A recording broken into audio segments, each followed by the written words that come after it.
Antum setelah membaca Al-Fatihah, seharusnya antum mencari surat-surat yang dibacakan sesuai dengan kebutuhan antum.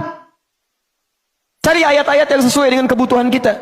Karena dari Al-Fatihah sampai dengan An-Nas itu semua berisi kebutuhan kita. Saya baca cepat ya. Tapi nggak usah ditulis. Saya ulangi, tidak usah ditulis ya. Saya bacakan saja. Misal, sebelum lahir, tadi kan ikhtiarnya Quran surah kedua Quran surah ketiga ayat 38 sampai 39. Keadaannya Quran surah 19 ayat kedua sampai dengan ayat ke-11-nya.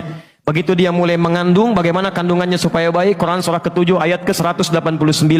Begitu dilahirkan, bagaimana supaya ASI-nya mengalir lancar, anaknya tumbuh menjadi anak yang saleh, Quran surah kedua ayat 233. Begitu usia 2 tahun ke atas, dia mulai belajar bagaimana supaya dekat dengan Allah, baik dengan orang tuanya, baik dengan tetangganya, Quran surah ke-31 ayat 13 sampai dengan ayat 19-nya. Kemudian dia mulai belajar supaya cepat menangkap pelajarannya, Quran surah 9 ayat 122. Supaya meningkat prestasinya, Quran surah 58 ayat yang ke-11.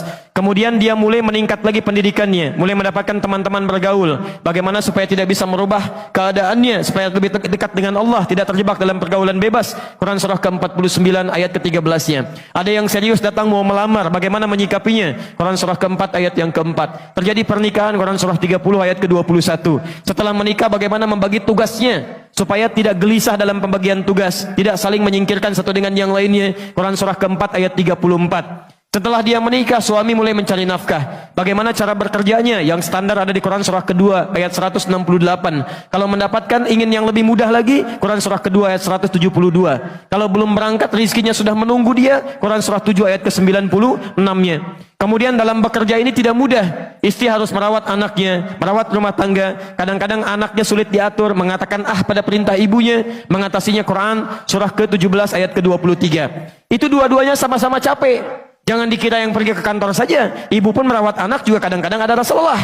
Bagaimana mengatasinya? Kalau lelah-lelah sedikit, itu ada di Quran surah ke-26 ayat ke-80.